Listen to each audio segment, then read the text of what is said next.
Yes, good morning. हमने पूर्व की कक्षा में कारक पढ़ा था, जिसके अंतर्गत हमने 3 कारक पढ़ लिए थे, कर्ता कारक, कर्म कारक और करण कारक। इन तीनों कारकों को हमने पहले की आज से पहले जो क्लास हुई थी उसके अंतर्गत हमने पढ़ लिया था। आज हम नेक्स्ट जो कारक है अपना संप्रदान कारक, उस संप्रदान कारक के बारे में हम पढ़ेंगे। संप्रदान कारक का विभक्ति चिन्ह क्या है? को और के लिए ये संप्रदान कारक का विभक्ति चिन्ह है। अब संप्रदान कारक को कहते क्या है, मतलब किसे कहते हैं, उसकी परिभाषा क्या है वो देखते हैं।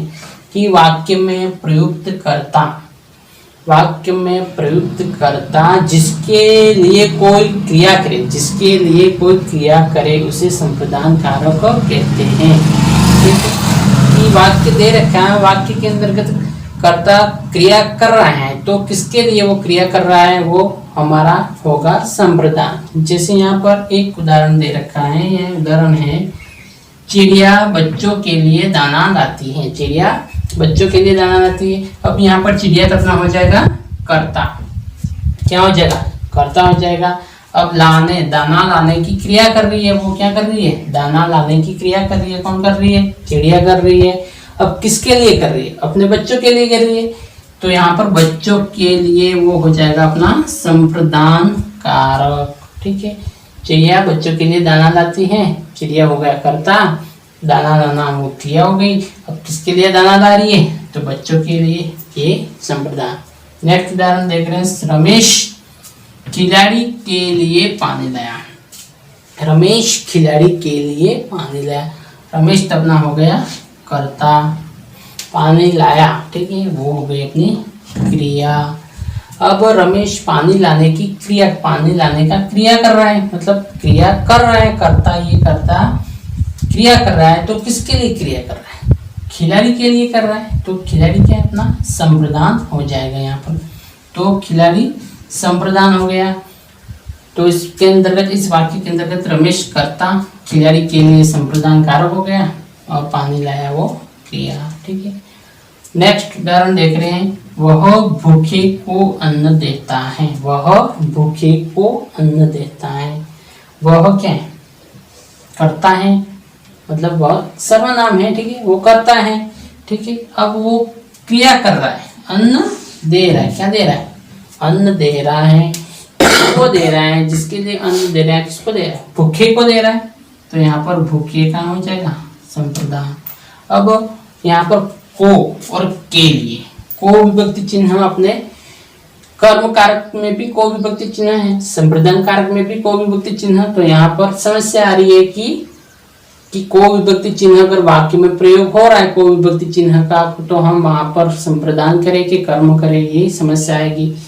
तो उसके लिए हम देखेंगे संप्रदान कारक में अगर को विभक्ति चिन्ह का प्रयोग हो रहा है, तो वहां पर जो कर्ता होगा वो क्रिया कर रहा है, किसी को दे रहा है। ठीक है, कुछ दे रहा है, देने का अर्थ हो रहा है या देने का भाव आ रहा है, तो वहां पर संप्रदान होगा और बाकी जगह पर कर्म हो जाएगा। यहाँ पर अब भूखी को वो अन्न दे रहा है, मतलब अन्न देने का क्रिया कर रहा है, देने का अर्थ भाव है, यहाँ पर अर्थ आ रहा है या देने का भाव आ रहा है, तो भूखी को इसमें संप्रदान होगा, न कि कर्म होगा। ठीक है, तो यहाँ पर क्या होगा? संप्रदान कारक होगा। ठीक है, को विभक्ति चिन्ह के कारण यहाँ पर को विभक्ति चिन्ह है, कर्म में भी को है, लेकिन यहाँ पर जो कर्ता कुछ दे रहा है, देने का अर्थ आ रहा है यहाँ पर, इसलिए यहाँ पर संप्रदान कारक होगा। ठीक, तो संप्रदान कारक समझ में आ गया होगा। नेक्स्ट अब हम पढ़ेंगे अपादान कारक। अब हम अपादान कारक के बारे में पढ़ेंगे। अपादान कारक का विभक्ति चिन्ह क्या होगा? से विभक्ति चिन्ह करण का भी है और अपादान का भी है, लेकिन वहां पर करण के अंतर्गत जो से विभक्ति चिन्ह होगा वो साधन के रूप में होगा। यहाँ पर से विभक्ति चिन्ह होगा वो अलग होने के अर्थ में होगा। ठीक है, से विभक्ति चिन्ह का प्रयोग होगा तो वो अलग होने के अर्थ में होगा, तो अपादान कारक होगा। जैसे परिभाषा देख लीजिए, जिससे किसी वस्तु का अलग होना ज्ञात हो। जिससे किसी वस्तु का अलग होना ज्ञात हो, उसे अपादान कारक कहते हैं। मतलब तो वस्तु है उससे कोई अलग हो रहा है, ठीक है, अलग हो रहा है तो वहां पर अपादान कारक होगा। जैसे उदाहरण देखा, राम पेड़ से गिर पड़ा। राम क्या है, करता है, ठीक है। अब पेड़ से गिर पड़ा, वो गिरा तो कहाँ से गिरा, पेड़ से गिरा, मतलब राम पेड़ से क्या हो रहा है, अलग हो रहा है। तो यहाँ पर पेड़ से, तो यहाँ पर अपादान कारक होगा, ठीक है। राम पेड़ से गिर पड़ा मतलब राम पेड़ से अलग हो रहा है, ठीक है। अलग होने के अर्थ में यहाँ पर से विभक्ति चिन्ह होने पर अपादान कारक होगा। उसी तरह छात्र विद्यालय से चले गए, छात्र विद्यालय से चले गए। अब छात्र विद्यालय से क्या हो रहे, अलग हो रहे, विद्यालय से जा रहे हैं। तो यहाँ पर से विभक्ति चिन्ह होने के कारण यहाँ पर कारक होगा अपना अपादान कारक होगा, क्योंकि छात्र विद्यालय से क्या हो रहे, अलग हो रहे हैं, इसलिए यहाँ पर भी अपादान कारक होगा, ठीक है। तो से विभक्ति चिन्ह का अलग होने के अर्थ में अपादान कारक होगा। अगर से विभक्ति चिन्ह में वाक्य में प्रयोग हो रहा है लेकिन वहां पर कोई साधन है, ठीक है, क्रिया करने का साधन है, तो वहां पर करण होगा। अगर वहां पर कोई वस्तु अलग हो रहा है, कोई भी अलग कर रहा है वस्तु से, तो वहां पर अपादान कारक होगा, ठीक है। संबंध कारक, संबंध कारक का चिन्ह का, के, की, रा, रे।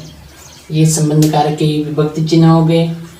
संज्ञा या सर्वनाम के उस रूप को, संज्ञा या सर्वनाम के उस रूप को जिससे उसके किसी वस्तु, जिससे उसके किसी वस्तु के साथ संबंध का बोध होता हो, किसी वस्तु के साथ संबंध का बोध होता है, उसे संबंध कारक कहते, संबंध कारक कहलाता है, ठीक है।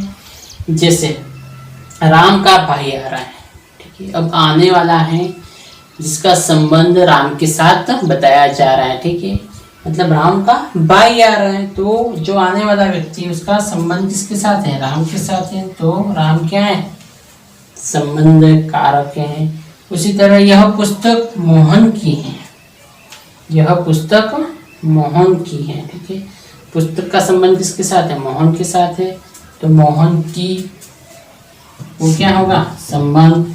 इसे यहाँ पर का विभक्ति चिन्ह दे रखा है, के विभक्ति चिन्ह भी दे रखा है, ठीक है।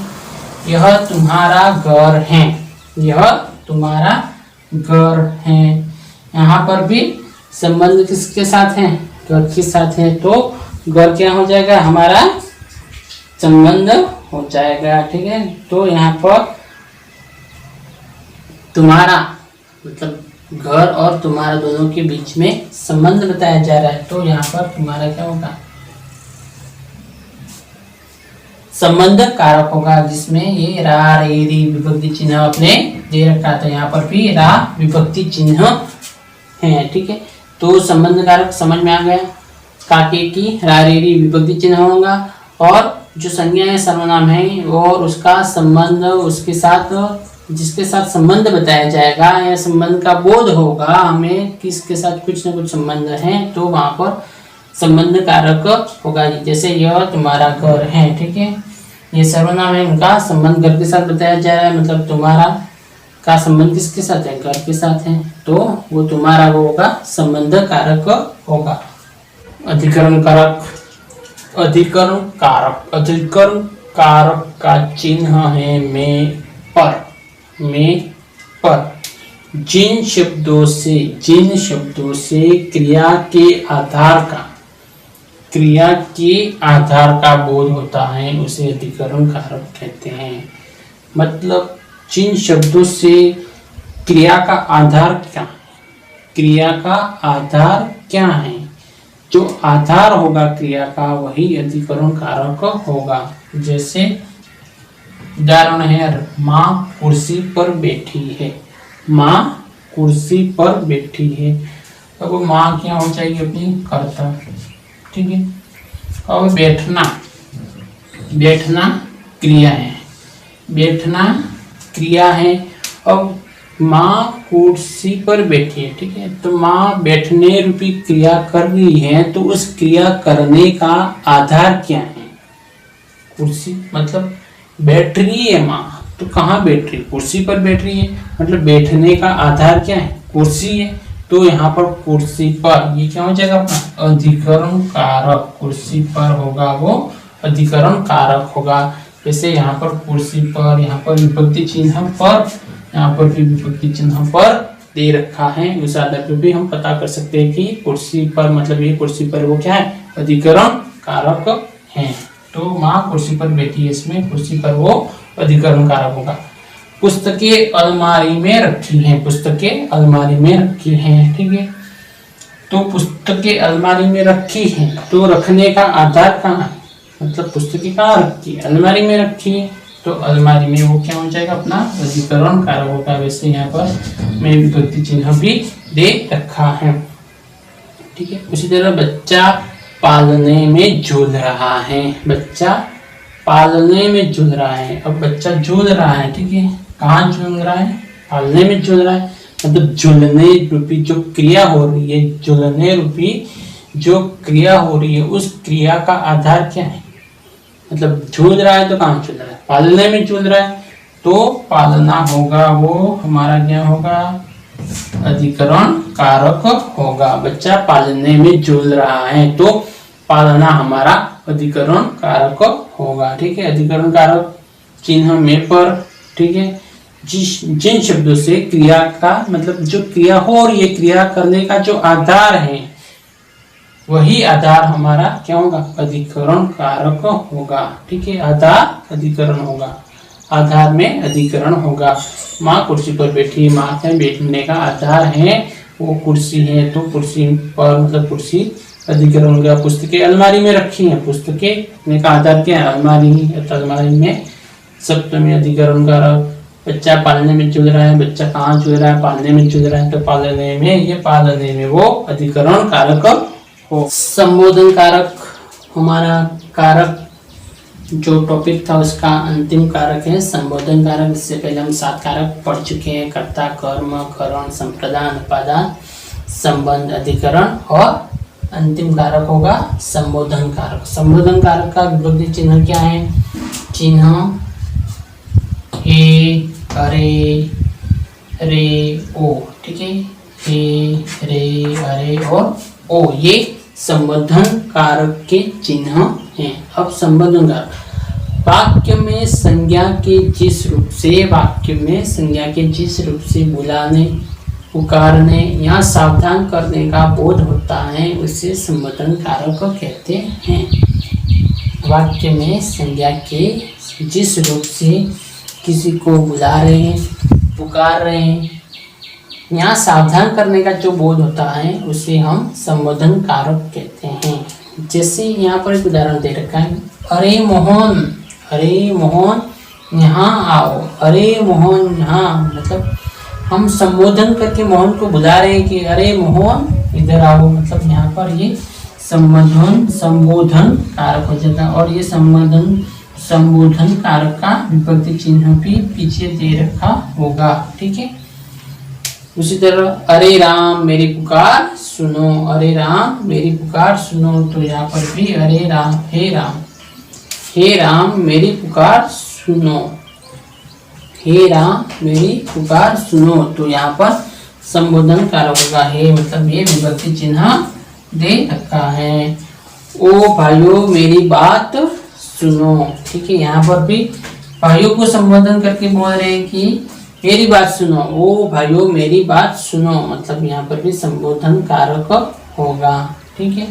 तो इस तरह से हमारे जो कारक टॉपिक था उसको मतलब वो पूरा होता है, समाप्त, ठीक है। सारे कारक हमने पढ़ लिए, आपको अच्छे से समझ में आया होगा, मैं आशा करता हूँ, ठीक है। और आपको ये पूरा वीडियो भी देखना है तो ही समझ में आएगा।